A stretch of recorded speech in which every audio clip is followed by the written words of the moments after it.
Waga Daily, épisode 2. Commençons par quelques points phares de Waga. Tout d'abord, il y a la BCEAO. Si vous ne le saviez pas, sur le franc CFA est affiché un poisson-scie stylisé, originellement créé par les Akans. C'est le symbole phare du franc CFA et pourtant, aujourd'hui, il est en voie d'extinction. Après la BCEAO, voici la place de la Nation. À la base, la place de la Nation, aussi appelée place de la Révolution, était une place de marché.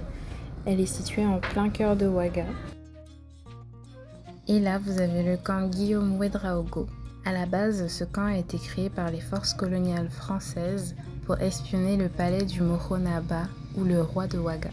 Par la suite, c'est le président Maurice Yaméogo, premier président de la République de la Haute-Volta, qui en a changé l'objectif et en a fait un camp pour les forces armées burkinabées.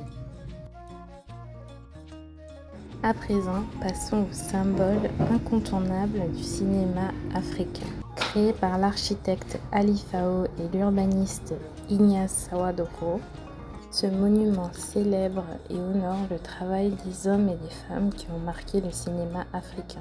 Il représente le matériel utilisé par les professionnels du 7e art. Caméra, bobine, téléobjectif et pellicule. D'ailleurs, à chaque édition du FESPACO, une cérémonie de libation est organisée pour honorer les cinéastes et les illustres disparus de l'histoire du cinéma africain. Et là, nous arrivons dans le hameau de fraîcheur de Ouagadougou, dans le quartier de Tanga. Cette zone est divisée en 3 grands barrages. Cette zone sert essentiellement à l'activité des pêcheurs, à l'irrigation des cultures environnantes, mais aussi à la traversée régulière de passants.